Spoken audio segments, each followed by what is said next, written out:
A very, very good evening. A warm welcome to Dan Really Likes Wine, brought to you by Norman Goodfellows, and welcome to a beaming Dan. And why is that? Well, not just because I've got some really cool guests on the show this week, but because late on Friday, news came through from the Wine and Spirit Education Trust that the level 3 exams that you might recall me moaning about a couple of months ago as we went through what was a fascinating but quite demanding course.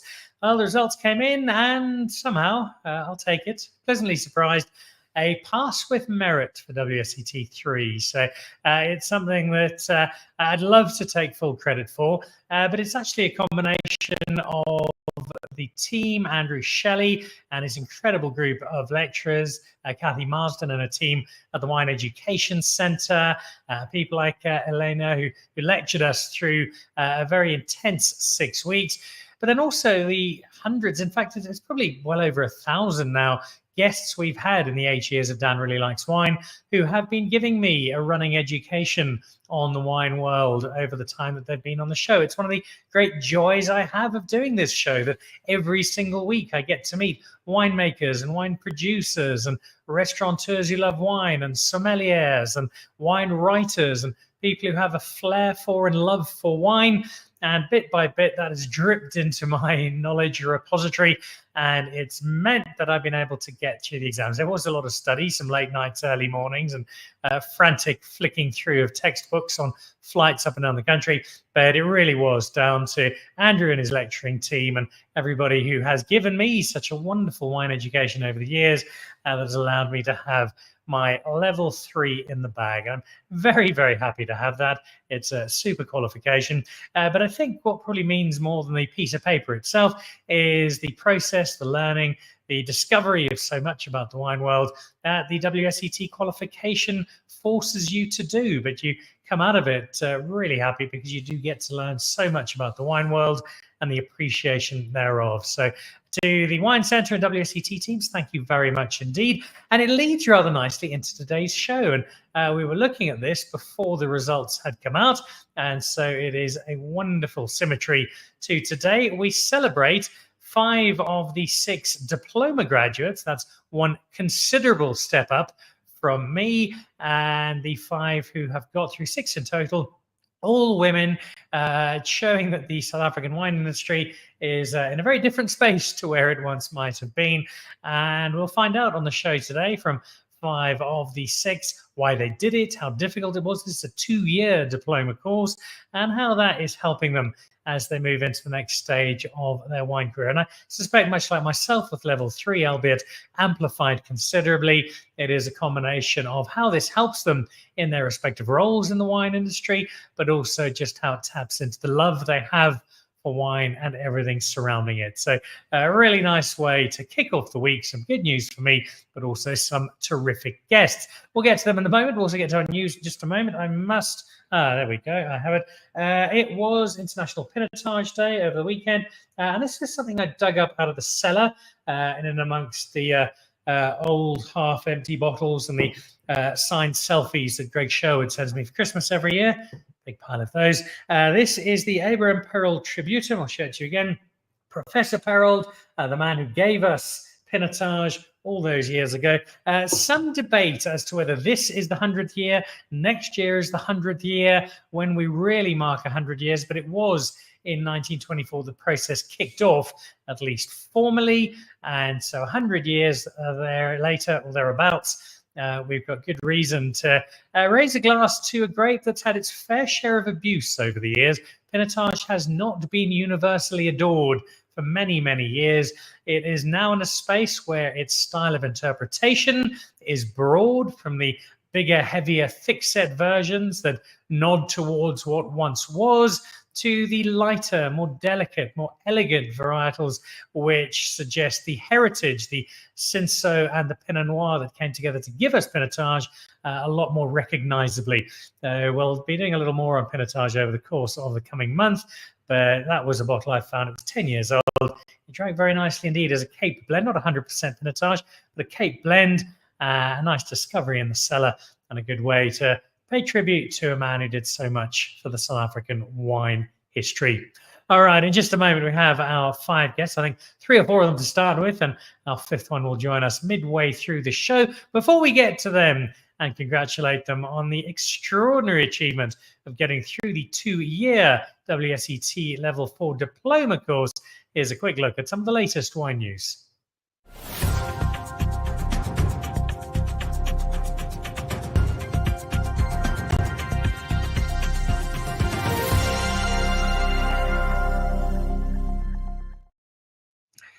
This is coming up with Ken Forrester. They are celebrating the FMC and its many years. I think that might actually be 30 years and not 20. I'll have to double check that.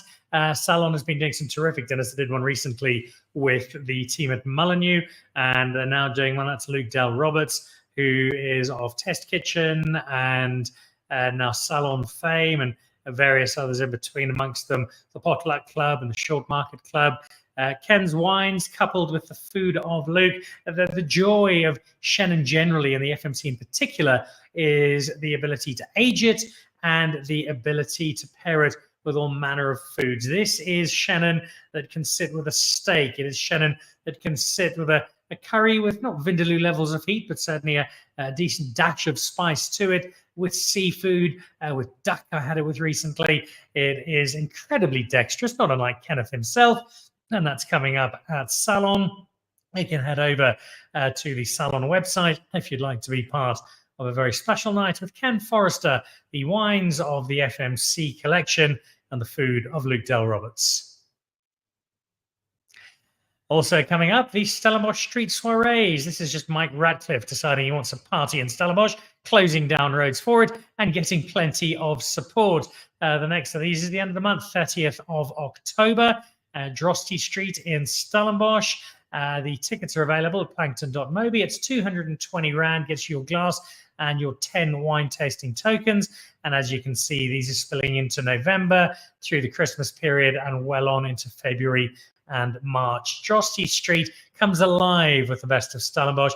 This is such a great party. It is such a great community engagement, and it's one that I'm definitely going to be at, possibly even that first one if I can get there, but definitely a few of them. Join Mike Radcliffe and the Stellenbosch Wine Routes team for all things good about Stellenbosch. And then Whalehaven, this is coming up tomorrow evening. I shall be there tomorrow evening. I've missed the last few with travel, but I'm back and we'll be there 15th of October. It is 5:30 for 6 o'clock at the Norman Goodfellows in Four Ways. Whalehaven, a brand I first came to know through their Viognier, which is not a usual varietal for South African producers, perched out on the corner of the Hemelanada as you find your way into Hermanus, at least from a tasting perspective. If you'd like to know more about Whalehaven, and I suspect you should, they do have the last few tickets available. There is a small fee, but all of that goes to charity, available on the Norman Goodfellows website, and you can join myself and the Whalehaven team tomorrow evening as we raise a glass to Whalehaven and the wines they produce. Promises to be a terrific night. Food in there as well. Come along and join us. And then don't forget the Porcupine Ridge Pizzeria Challenge. Vote pizza. Go to Porcupine Wines and to Book and Arts Club for more information. Votepizza.wine is where you vote for your winning pizzeria. I'm going to be visiting some of those over the coming month. And we're going to be doing something special with the top performers, and we'll know who those are at the beginning of November. Porcupine Ridge have been supporting this for a long time, and I love the opportunity it gives people to argue furiously, because you put 10 people in a room from the same suburb and they'll give you 10 different pizza joints as the absolute best you can come across.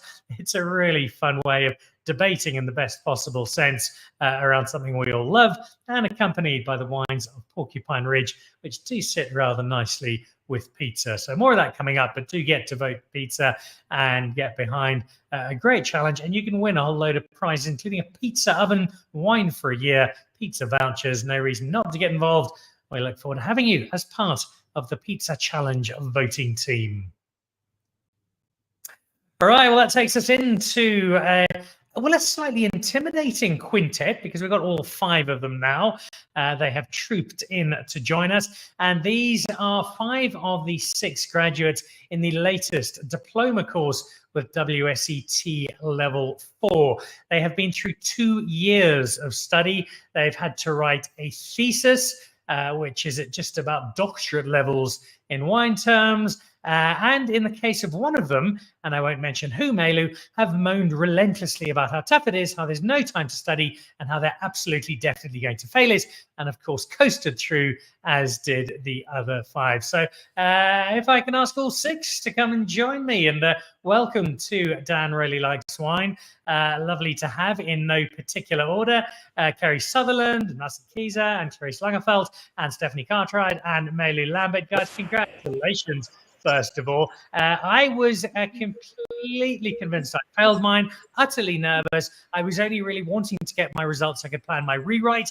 So I am through and particularly happy. If I ramp that up to my current team of guests, I'd imagine it was even more so, because this is 2 years of study, a really, really tough set of questions, and you had to run through a thesis. And this, as I mentioned in the intro, Malu, was something you looked me in the eye and assured me you had failed. You were whinging and moaning miserably on WhatsApp for hours and hours and hours, and yet no surprises, you've got through. Well, what was it like when you got that notification that, yep, Malu Lambert has got a diploma? So I was in Zanzibar, actually, so that was really well timed. I was in a hotel that doesn't serve alcohol though, so I snuck a beer onto the balcony and I had it covertly and I toasted the sunset. It was a pretty good feeling and an unbelievable one. I mean, I knew the results were coming that day, so I just kept refreshing my email and texting Madison and being like, when are they going to send it? Why are they torturing us like this? And eventually the refresh worked and I was like, what? It says congratulations at the top. So yeah, I apologize for all the moaning. You know, you just have to, yeah. Well, you got through and deservedly so, as did all of you. Kerry, give people a bit of an understanding of what actually goes into this, because you have a diploma. It's a wonderful certificate. You can mount it proudly, in my case, on the front door for everybody to see as they come in. How much work actually goes into this? What does the WSET diploma involve? So you're very kind when you say that we've all been studying for 2 years. It took me a little bit longer than 2 years, and wine has actually been part of my life for a long time. I did my first WSET course when I was actually working at Claridge's in London, and that was in the late 90s. So I've been part of the WSET kind of family for a long time. But what it meant to me at the end, when I eventually did pass and got the notification, I still think I feel like I might cry, but I didn't stop crying for most of the weekend of the graduation. So yeah, well, I mean of the results. So yeah. I love that you say that, because it just makes it so clear how much this means to you. And I will come back to find out why it means so much to you, both personally and in terms of work level.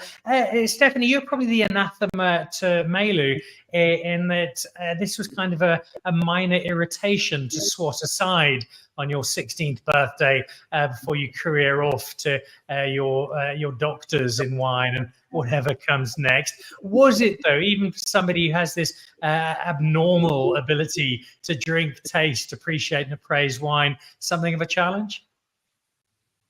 Oh, it's terrible.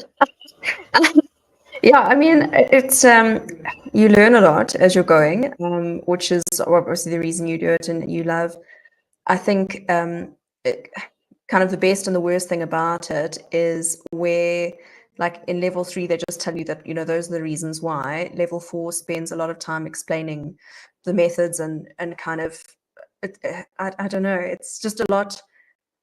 It gives this amazing perspective, but it is so difficult to understand and retain all of this information. And I think one of the biggest issues is you're trying to understand places that you've never, certainly in my case, that you've never been to, you know, and relate to cultures that you've never experienced. And something that would be common sense to someone in Europe certainly doesn't sound like common sense here.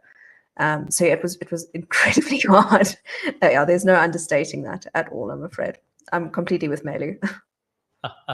Clarice, what about you? Because people will look at this and say, well, hang on, Clarice makes wine. She could have written this without any study. Surely it's all obvious stuff if you an accomplished winemaker as you are. But having had a look at just what level 3 involves and the sheer scope of work, and as Steph has said, the geographical range that this course demands, if we now take it up to the top level, even for a winemaker with your track record, and particularly because you're trying to make wine and study at the same time, this is one that will have been quite demanding.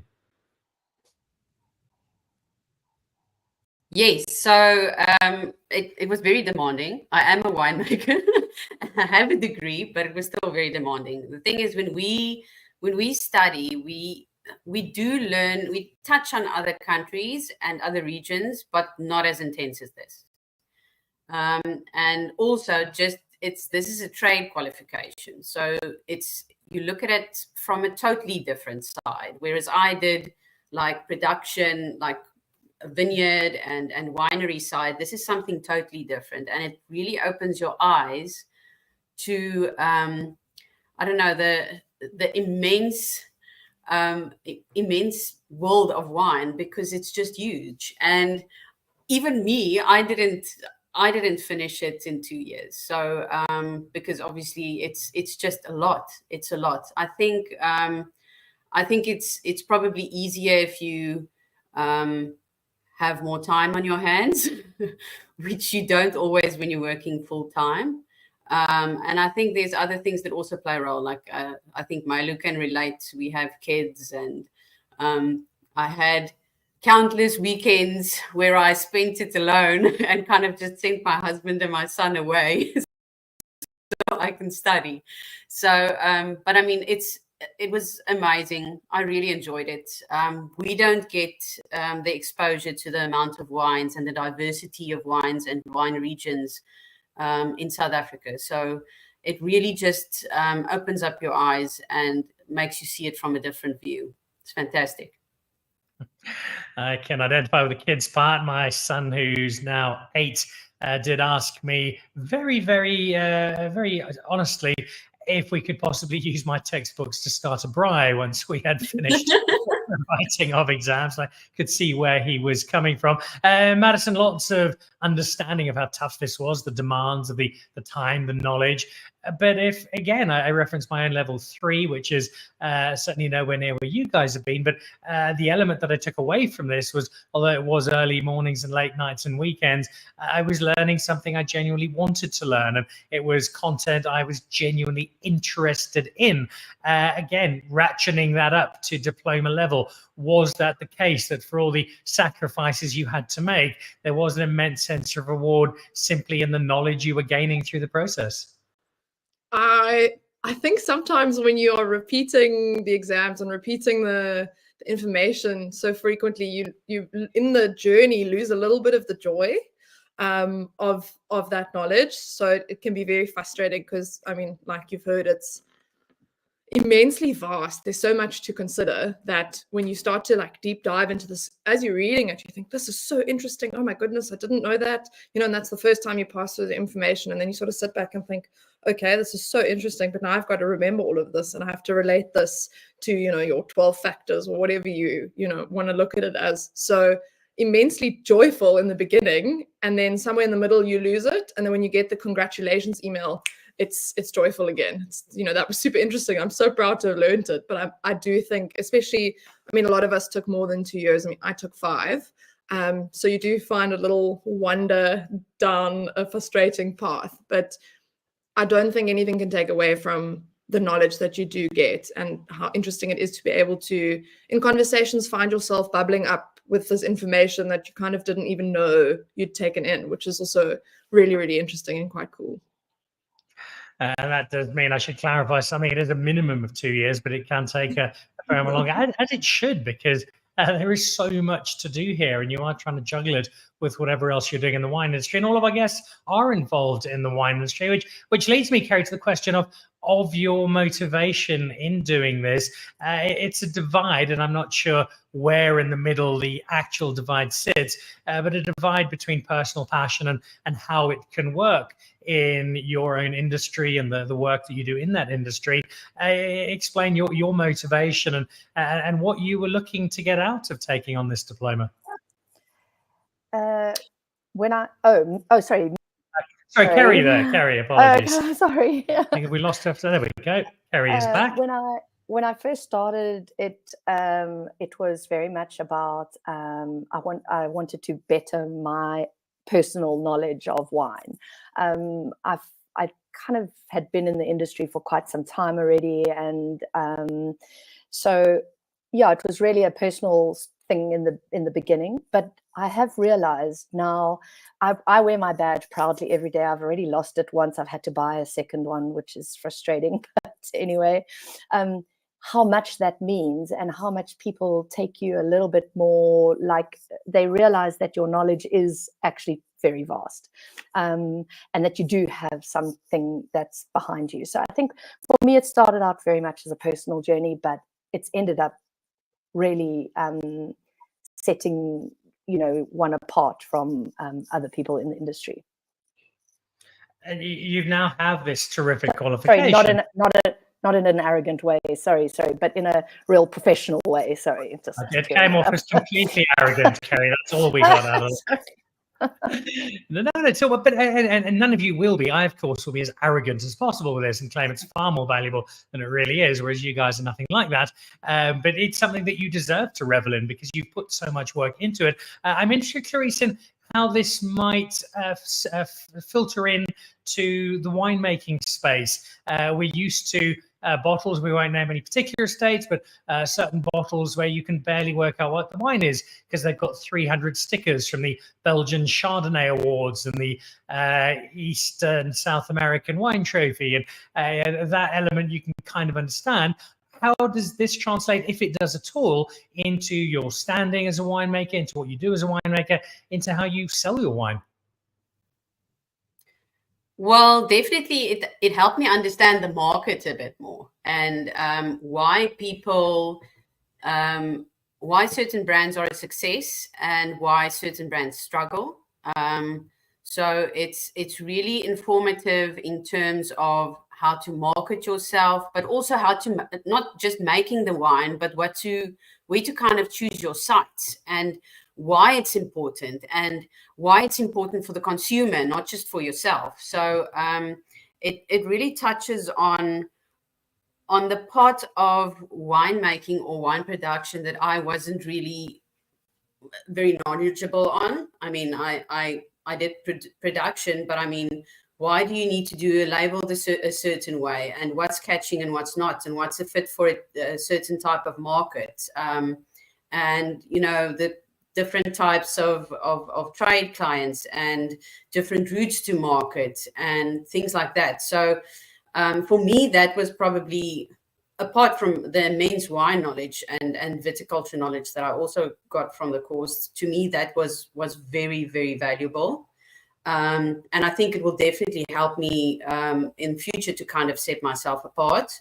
But also it gives you a bit of a trust in the industry in terms of people with the qualifications that normally work for, large companies abroad, wine buyers specifically. So it gives you a bit of confidence when you go to a store or an outlet and you see certain wines on shelves because it's a person with either a WSET level 4 qualification or an MW that works for this company and that probably has a choice in listing the wine. So I think for me, there's a lot of competitions out there, and there are better competitions to enter and not so good competitions to enter. And I think having a benchmark like WSET and the MW program really just puts more confidence in outlets and people who actually list wine, because it sets a certain standard.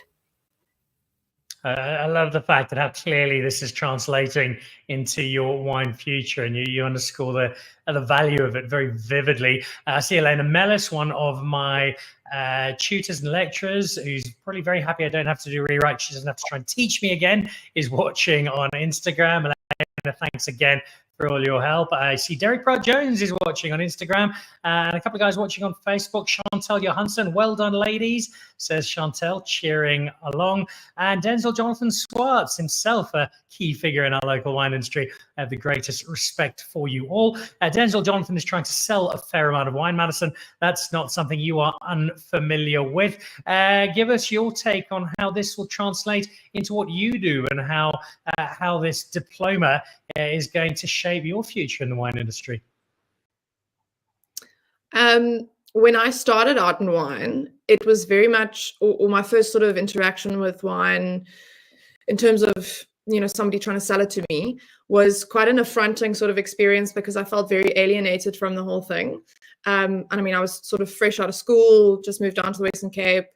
And when I started working in wine, then I had made the decision that I didn't want to carry this thing that was actually so interesting and had so many facets and connected. Wine has always been about connection. I didn't want to carry that across to somebody else who was potentially a me in that situation and make them feel alienated. So I started out in the WSET journey with the level 2 and the level 3 more for the interest sake of it, but to then enable me to relate this product, whichever one at the time it may be, to the person sitting in front of me who's now, looking to me for advice, whether it's, in a tasting room, or if you're trying to sell them a wine, or you're recommending something, or even then, when it started to further translate out into family or friends, or other people would ask, for your advice, because I've got that one friend that works in wine at that stage.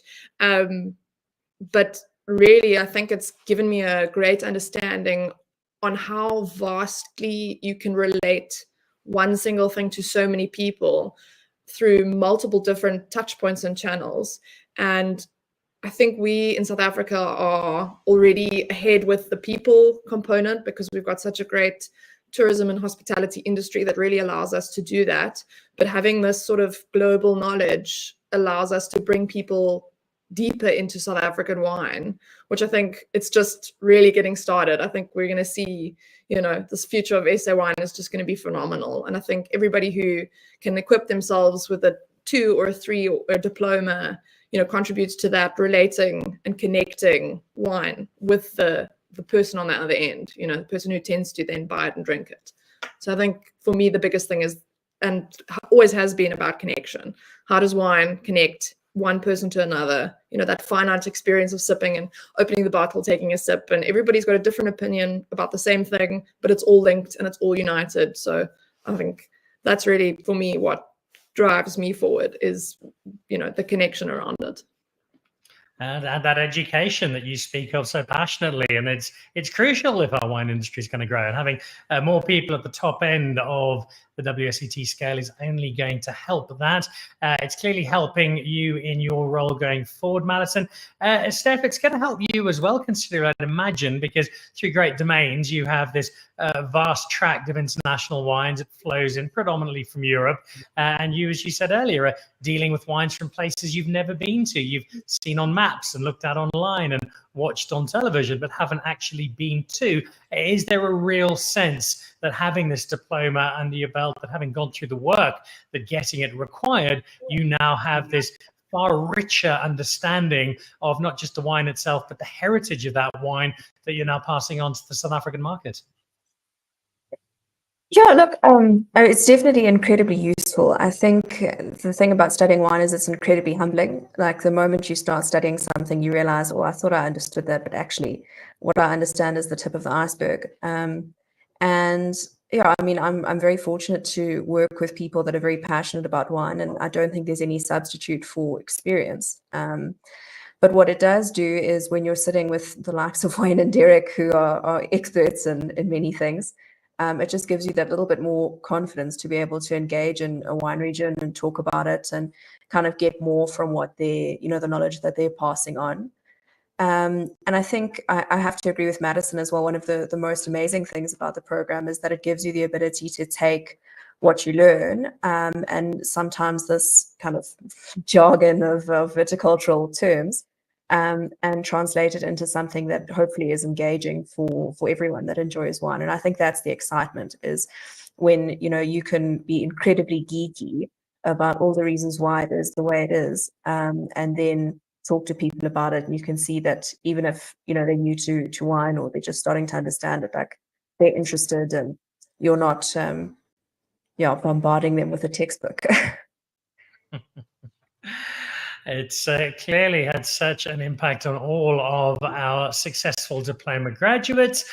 One to go in terms of how it's going to shape the future, and this is the one I'm particularly interested in, because Malu, you've now won, I think, all but 3 of the wine writing awards available to wine writers on the planet. You're legally not allowed to have a wine competition in South Africa unless you are actually judging it. And up until now, it has been without a diploma. Now you've got it. How much do you feel it adds to you personally as you continue what's already an extraordinary wine journey, to now have this in the bag, and to have the diploma behind your name as you continue to write and to judge and to appraise wine all over the world? So, are we on my face now? Because it doesn't look like it. Oh, there you go. Okay, so thank you for that glowing review there, Dan. It's no secret that I am relentlessly ambitious, and that's part of the reason why I first did the diploma. I thought, you know what, I can do this. I've done level 3. I can study. I can retain information, etc. And then, you know, has been pointed out, is that wine is incredibly humbling. And I was incredibly humbled by the diploma experience, because the amount of knowledge you need to retain is so vast. And while trying to juggle that with, you know, a full-time career, and for myself, you know, children and a few other of the women in the group here, it's really a lot, and there've been a lot of sacrifices. So I did question at one point in the journey. I was like, why am I doing this? Why am I sending my family away on the weekend for them to go camping or whatever, and I'm sitting here and I'm just learning and learning and learning? Why am I doing this? I did have that moment, and to sit here now with, you know, the pin on my chest, it feels absolutely gratifying and satisfying, you know, to actually have done that. And when you meet that wall of resistance, you just sometimes have to get through it. So that was a personal achievement for me. In terms of what it means for me going forward in my career, well, it just absolutely affirms my conviction and my mission about South African wine. You know, I absolutely love the South African scene in terms of wine, people, media, etc. But I don't want to talk in circles. You know, I don't want to just talk to the same people about the same things day in and day out. I want to talk to new people. I want to talk to a global audience. And that has always been my mission. It's why I write for international magazines. It's why I really put myself out there in international competitions. I want to be an ambassador for South African wine. I want to bring South Africa to the world. I want to go at this amazing stuff. I want to tell the stories. So it really helps that mission, and really kind of legitimizes my my expertise in South African wine. And the other thing I wanted to touch on was what Madison brought up, is about connection, because it's all about connection. It's connection to that, you know, more emotive kind of romantic thing of, like, you have this beautiful glass of wine and you're connected to that vineyard when you understand what you're drinking, right?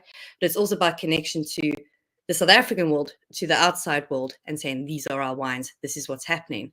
But it's also about connection to, and this is the thing I want to tell you about WSET, because we haven't touched on this yet, and it's actually about how to pass it. And I think I might know a little trick, and it's not to you know, just learn rote, like, this is the yield in Sancerre, etc. And you have to remember those numbers, and you remember the numbers of the rainfall. And don't do that. You're going to drive yourself crazy. Just remember if it's wet or not, you know, and how, like, if it's very wet or if it's a dry region. Try and remember those things, and then also try and make connections. Ooh, Sancerre is pretty much as wet as Constantia. There's a connection, because those are the kinds of questions they'll be asking you in the exam. And if you can apply that kind of critical thinking in your exam, like you can link, say, the gravel in Hawke's Bay, New Zealand, to that of Medoc, that's what they're looking for. They're not looking for you to remember specific yields, etc. So again, there's connections there of the wider wine world. And my final thought on connection is, I mean, very interesting what's happening in the UK at the moment, how South Africans are taking over in the vineyards there. There's quite a few South African concerns. Mouse Hall's an example. Chilham Estate's another example. There are quite a few. There's a couple in France. South Africans are now taking their viticultural expertise to the world. And that's another connection right there. So, yeah, I think, sorry, I've talked quite a lot there. I think what you've summed up in giving the way to pass this is exactly why all 5 of you, and Helene, who's unable to join us today, she's traveling selling wine at the moment, but all 6 of you, the reason you passed this is not, as Malu says, because you've memorized the annual rainfall in the Mendoza Valley. It's because you are so passionate and genuinely interested in what you've done. And that needed to show through in a couple of spaces, including Clarise, in your thesis. And I got this wrong because I thought you get to choose your own and you could write some lavish piece on the glory of South African Chenin Blanc, but it doesn't quite work that way because you all get given exactly the same topic. What was it and how did you approach it, Clarise? So my final one, because that's actually the one I struggled with. I think there's a certain way of writing this thesis which I probably didn't understand very well in the beginning. It's not like a thesis that you write for the university. It's an opinion piece. So I kind of entered this whole thing with a more analytical kind of thought process, and that's where I struggled. So my final thesis that I wrote was probably the weirdest topic that I didn't have any connection to or any experience with, and that ended up being the one that I passed. And I talked to Kathy about it beforehand, and I was like, I don't know if I should write this particular topic because I have absolutely no experience with it. And Kathy was like, but maybe that's the one you should write because you don't have any experience with it. And it turned out being the one that I passed. So my topic was on no and low alcohol wines, which is, probably it's something that I have absolutely no interest in. But yeah, I learned a lot and I passed it. So it worked. I can just imagine the joy as your eyes lit up when you saw low and no alcohol wines. It's a curse as well, but you got through it, and congratulations. I see Grant Sauls is watching on YouTube, a regular viewer. Great to hear from all the graduates. Congratulations to everybody. Keep the stories coming. We still have a lot to learn from you guys. Steph, what was your thesis topic and how did you handle it? Sure. So whether fortunately or unfortunately, I got, we chatted about it earlier, but twice a year, depending on which intake you were part of, WSET in London releases the topics, and that's it, and you write on that. And my class at the time thought we were incredibly fortunate to get a topic on South Africa, and it ended up almost pulling the carpet out from underneath us. But yeah, the topic that I had was the history of the South African wine industry and the development of Elgin and the Swartland, and then kind of the difference in their viticultural practices and styles of wine, and then your opinion on their trajectory in the global market going forward, and which you thought would perform better ultimately globally.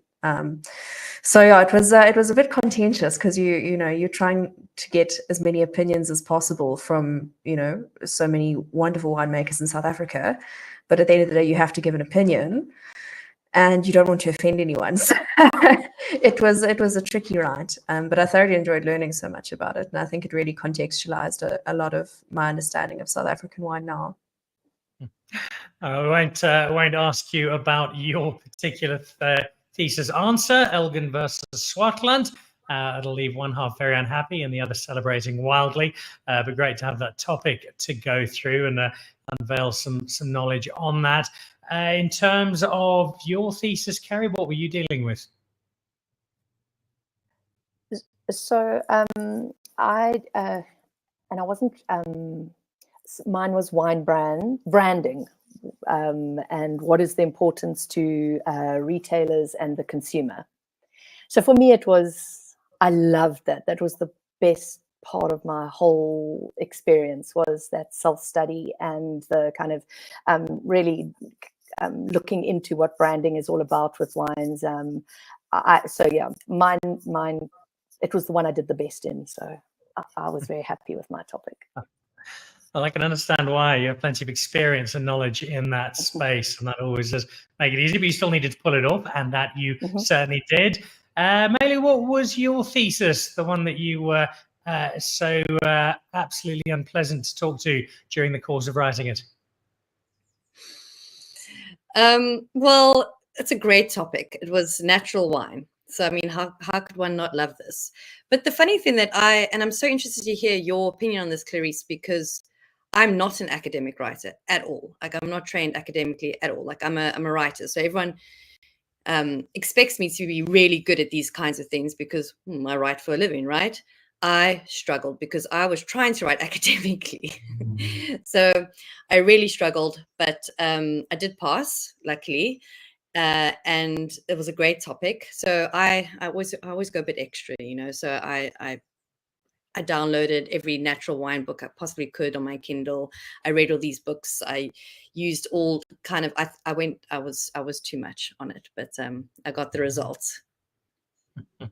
And learned plenty on it. And natural wine, a space. We probably haven't done a huge amount of it on the show, but I suspect it will grow as the audience for it grows. Clarise, Malu did want your thoughts there, so chip in if you will.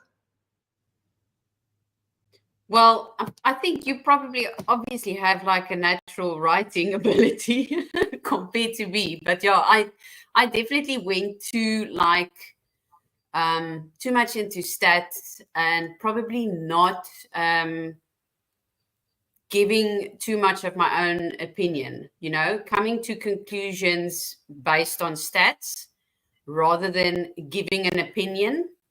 I think that's probably what they want most, and that's kind of what I got from, like, you know, back if you go and you go and read all of the exam kind of reviews from the guys that mark. They really want you to touch on you know, a bit of figures, but not too much. They want you to come to a conclusion and kind of give your own opinion. So yeah, that's probably where I went wrong. It's not an easy space to combine that, the wine writing, the academic nature that's required, and often doing it under a fair amount of pressure. One other thesis that we haven't touched on, Madison, would be yours. What topic did you have to wrestle with, and what did you make of it? I had the same topic as Malu. I think we all ended up doing that module in lockdown, or just coming out of the first sort of long lockdown. And sure, I thought when I read about the sort of thesis writing, I was like, oh, I'm waxed. So, you know, finished university recently. It'll be fine. I'm going to go into it with all this research. And if I remember correctly, I mean, this is now a while back, you were asked to look at what the definition of natural wine was. And that in itself was the clincher on the topic, because what is the definition of natural wine? And the more you research it, the more you start to climb down this huge rabbit hole of information and opinion. And yeah, and it's a lesson I actually learned much later on in the diploma about the balance of academic versus opinion, and being able to take the academic info and churn out your opinion based on that. But it was certainly a very interesting topic. After all the reading, I'm not sure I'd want to wrestle with it again. As a thesis topic, but definitely interesting. Yeah. It's a terrific range of topics, and I think it just really makes clear how much information you guys had to deal with and take in and process, and then show your understanding of, but also shows us what a wonderful resource we have in the six of you, Helene included, as our newest diploma graduates, and that you've got all of this knowledge to pass on to us, and you're different ways as winemakers and the sellers of wine and the writers about wine. And it's a wonderful resource for us to have now in South Africa. I will ask you each one final two-part question. You'll get exactly the same one. And I'll kick off with you, Kerry. Just a quick word to people who may be thinking about WSET. And very few people ultimately will get anywhere near as close as diploma. But I think if you have a love of wine, certainly one, probably level 2, possibly even level 3 is something to consider. But what would your encouragement be to the wine lover in the street who's not working in the wine industry but just enjoys wine to look at doing this as a course? And then what was the bottle, and this is where I'm particularly excited, what was the bottle you opened to celebrate the fact that you had your diploma and were now a leading global wine academic, Kerry? So first of all, I think if you're the man in the street and you would like to do WSET, it's a wonderful platform. It gives you an international outlook on wine. It puts our wine industry into perspective, and I think it's a wonderful thing to do. The man in the street, I think up to level 2, maybe 3 is probably enough. Level 4 is, really, it dives really deeply into the industry, both like locally and internationally. So, but I would highly recommend doing the course if you've got any kind of love of wine, and it kind of then just makes sense about why you love wine. If you start learning about it and you start learning why you like a particular style or region or or whatever, I think that's important. So I had to ask for a rewrite, a remark, not a rewrite, a remark. So I was waiting and patiently, and I didn't know when I was going to get the result. And so I was actually doing a tasting at Caroline's Fine Wines, and I left the tasting, and I had about 7 or 8 messages from Kathy. Read your email. So I read my email, and I saw that I'd passed, and I phoned Kathy, and I lost a contact lens because I cried so hard. But my partner was at Forries, and I don't think we haven't actually touched on it yet. I don't know that you can do this exam without a lot of support from family, friends, your children, even wanting to burn your books afterwards. But he always spends Friday night at Forries, so I went to Forries, and the only champagne they had was Moët Chandon Brut non-vintage. So I had that. And I did get into a little bit of trouble for that because my first photo of celebrating was with Moët Chandon, which is not a brand that I sell. So some of the brands I work with were not very impressed. But I subsequently have now got my partner, before he realized exactly what it involved, he had promised me a bottle of Cristal. So I have a bottle of Cristal now that I will one day open, maybe at our graduation in next week, for a real celebration. Well, when you do, it'll be richly deserved, and you're completely exempted from drinking whatever you want after getting through all of that. Ross Sleet is watching. Huge kudos to you all, says Ross. Congratulations again. Ross watching over on Facebook at the moment. Ross, good to have you watching. Let's jump over to Madison. Madison, your recommendation to people to have a look at engaging with WSET, and then what bottle had you been carefully waiting for to uncork in celebration of getting the good news? I think that if you're considering it, and I think starting at level 2 for anybody is, it's enough work, and it'll give you some sort of an understanding. And if you find any sort of excitement, when you sit there and you learn and something in you goes, oh, wow, that's so cool, especially if you're working in the industry, then just go for it. I mean, the amount of bursary opportunities and things now that are available make it a lot easier for so many people to also access it. Kathy and them always share all the information. And I think there's more and more investment in the education of our wine industry. So it's definitely something, you know, that is becoming more accessible. But grab onto that spark of interest, because that's what's going to carry you through. And I think that it is one of the things that will equip you the most, whether it is in conversation about wine across the dinner table, whether you just want to buy better wine or be more informed about what you're buying, or if, you know, like the rest of us, we've taken it that step further and we're using it to drive our careers and the industry forward. Just grab it and run with it, because you will never not be grateful or happy that you did it. So that is, yeah, we need more people to champion, you know, with knowledge. And then I didn't really have a specific bottle, because it had been so many times where I was like, didn't pass that exam, gonna rewrite this one. But I opened a bottle of Creation Elation that I had at home that was cold. So we started off with that, which was really, really nice.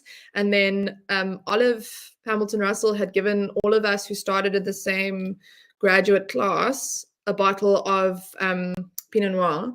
And I always said that I would open it one day after I'd passed. And so my parents took us out for dinner that night, me and my husband, to celebrate. And I brought it with, because my dad also really enjoys Pinot Noir, and we opened that. So that was also quite special, because it was there on the desk when we all walked in. So yeah, very much representing the Pinot Noir and the Chardonnay. That's so wonderful. It's so cool that wine took the journey with you from start to finish. And I think that's the perfect way to sum up. Clarise, from you, a quick word of endorsement on this great WSET process. And then the bottle, was it yours or somebody else's that you opened in celebration? So the bottle wasn't mine, but I'll tell you about it in a minute. For me, I totally agree with Madison on the fact that if you are excited about wine and you enjoy learning more about it, this is absolutely the course for you to do. I mean, definitely, obviously start with like level 2 and 3 and see if it entices you. But I was also, before I started, I was... obviously being a winemaker, I was thinking of doing something that would give me, you know, more knowledge on the market side of things, and more experience on international wines and international markets and routes to markets and things like that. So for me, the biggest thing was I wanted the course to be international, which WSET is, and it's really well known internationally.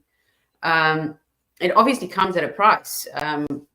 If you look at, you know, the variations of programs that you can find within South Africa, but I mean, those aren't internationally accredited. So I chose WSET after thinking about it for quite a while, because it's obviously a lot of money to fork out. But I am definitely really happy that I did it. I wouldn't have it any other way. It was very hard. I know at a stage I was writing on the windows. I got these markers that you can write on glass with, and I was writing on all of the windows in the house. And I think my husband thought I was going crazy. So it takes not just a toll on you, it takes a toll on your family and your friends and your social life, and it does take a bit out of the work. So sometimes you feel like a zombie walking around, but I mean, luckily I enjoyed it. I absolutely loved it. I met so many people in the industry that are from South Africa, from various different backgrounds. We had one guy that was with us in our particular year, and he was an oncologist, and he had no interest in wine. He wasn't drinking wine, and eventually, you know, started tasting wines, and he thought, well, he wants to know more about this, and so he started at the bottom and just worked his way up to level 4, and he graduated top of that particular class of the 2021, you know, starting year. He graduated top of the class, and he actually won, I think it's the Africa and Asia. He was the best student. He got the highest marks, I think, for the viticulture part, if I remember correctly, internationally. So, I mean, anyone can do this. You just need to have the courage to do it, and you need to want to learn more about wine. That's the bottom line, I think.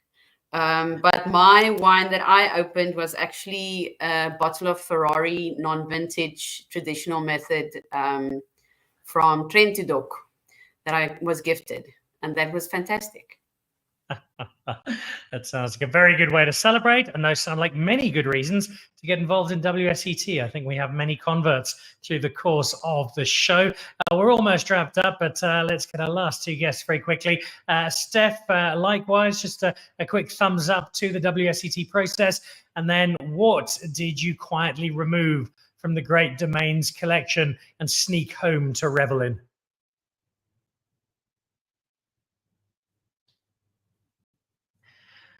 Just on mute there at the moment, Steph. Sorry about that. So I actually got my results the day before my final interview with Great Domains, which was handy because it would have been a bit awkward the next day to walk in and be like, so, you know how I said I was going to pass that? I didn't.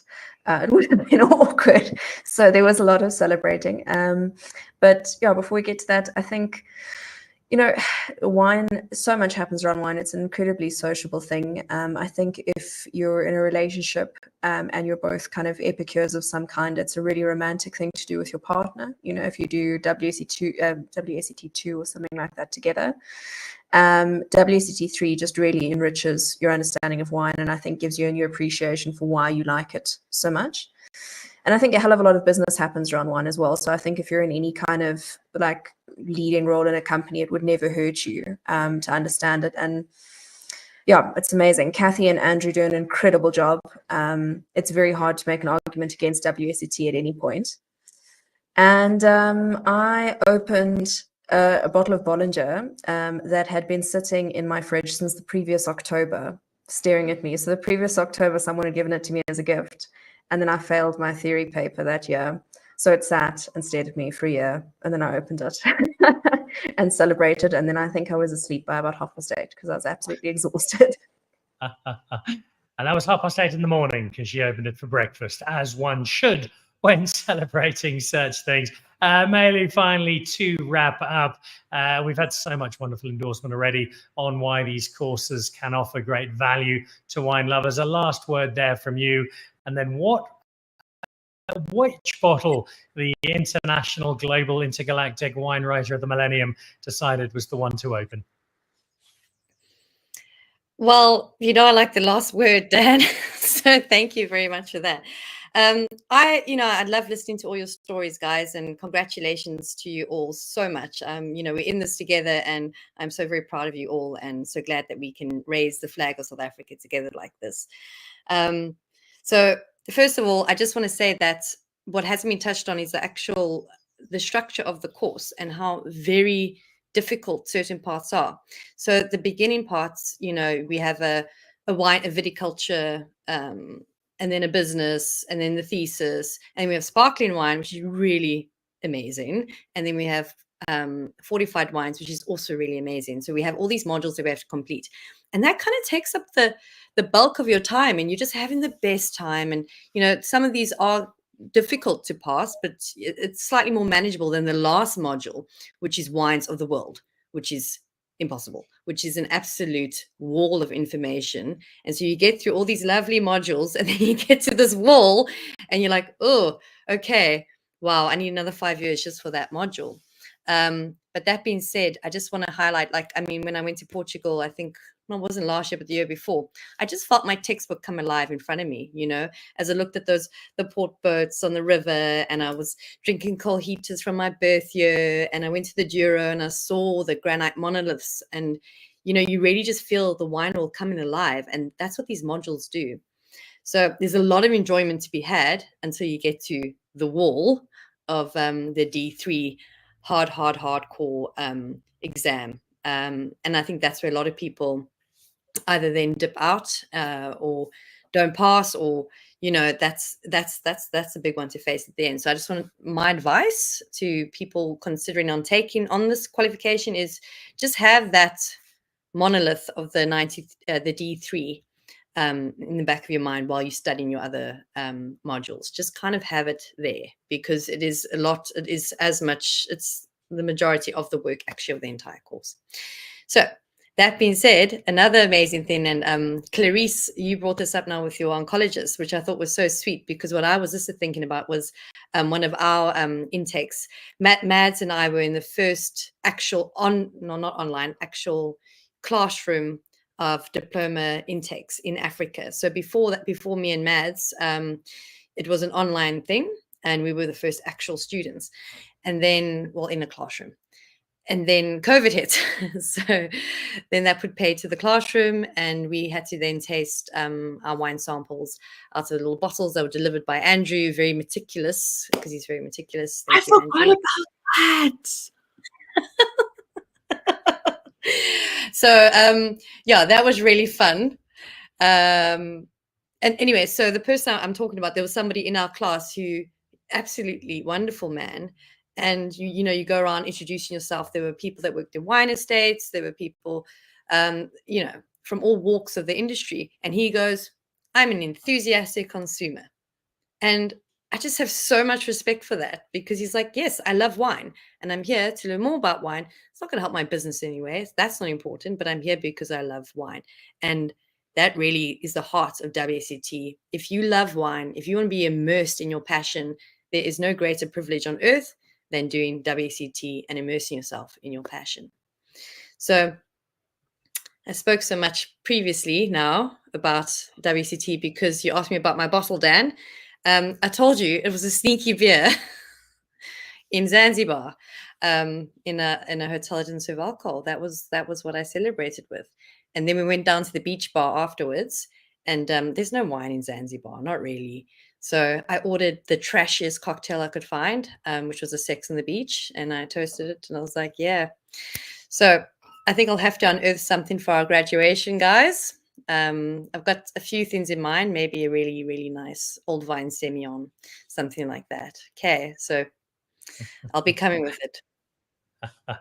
That sounds like a grand celebration in store, as it should be, because all 6 of our graduates have completed something quite remarkable in getting through a very, very tough and challenging course, taking on the thesis element, taking on wine from all over the world, and finishing on the right side of the WSET diploma, which is the top level of Wine and Spirit Education Trust qualification. When you open that bottle, Malu, when the rest of you bring your bottles along to join them, and when you have that celebration, I'll be raising a glass from afar with great admiration, because the time you've put into it, the passion that you've translated into this qualification is very, very clear to see. And it's just wonderful for South African wine that we have the 6 of you, with Aline, who couldn't join us this evening, who are now our latest diploma intakes, and who are now able to pass on all of that knowledge and understanding and love of wine to our South African wine audiences in different spheres. So enjoy the extended celebration, which I'm sure it will be, with many more bottles to come.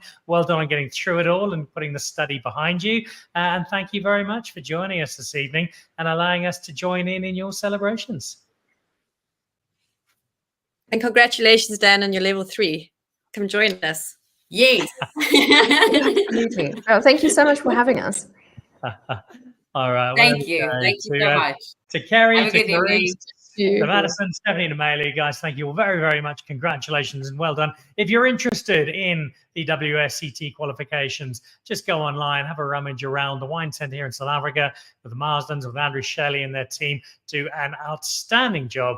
And I cannot echo the sentiments of the others highly enough. It's a terrific platform. And if you've got an interest in wine, then this is how to take it to the next level. It wraps up a really happy Monday. Great guests, my new qualification, and a reminder that we've got not just great wine in South Africa, but some pretty good wine people as well. Have a great wine week. Keep drinking great South African wine amongst others. And we'll see you back on the show again later in the week. Until then, goodbye.